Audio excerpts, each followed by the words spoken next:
My name is Alec Connan. I'm an organiser with 350 Seattle, which is an organisation that believes in the power of people's movements to affect and force accelerated change on governments, and we believe in the power of people's movements to combat the climate crisis.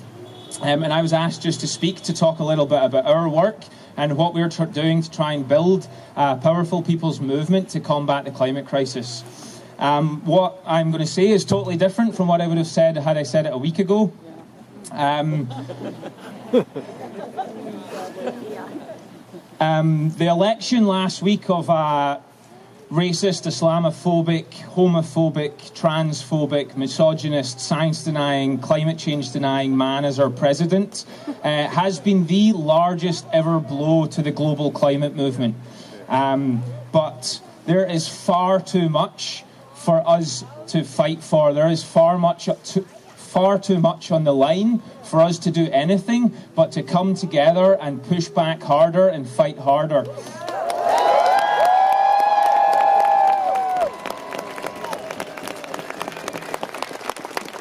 And yes, we may now have a man who does not believe in climate change as president, but we can still win really big and really important fights in the fight against climate change. Particularly, we can still win fights at the corporate level, we can still win fights at the local level, and most importantly of all, we can still win fights at the state level.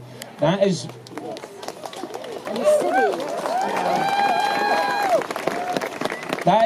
is really, really important, because in the Northwest we are in geographically one of the most important areas for the fossil fuel industry. Right now in Washington State alone, we have a proposed coal terminal that would be the largest coal terminal in America, a proposed oil-by-rail terminal that would be the largest in America, and a huge proposed liquefied natural gas plant for Tacoma. And if we stop these projects, if we keep winning these fights as we have been winning them for years, the thing is that means that all of the fossil fuels in the interior of America, the coal in Montana, the Bakken in North Dakota, and the tar sands in Alberta, it can't get to global markets. It has to come through the Northwest in order to be able to get to the global markets. So if we win these fights, then we stop those fossil fuel projects from going ahead and we keep those fossil fuels in the ground. And if we win those projects in Washington, there's nothing our president can do about it. He is not our president.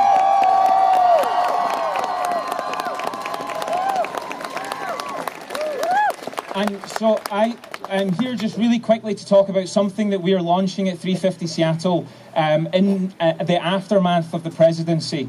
In our governor, we have a supposed climate champion, a man who has written a book about climate change, and it is not only in his power to stop all of these projects, but is in his power to use his executive authority to ban all fossil fuel projects in Washington State. And that's what we need.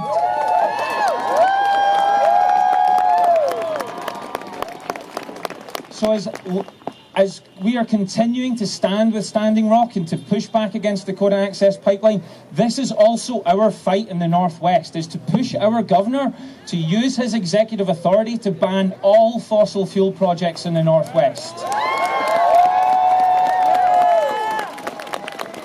And in doing that, he will be sending as powerful a message as we can get to the president that we will not comply with your system as it propels us to climate disaster.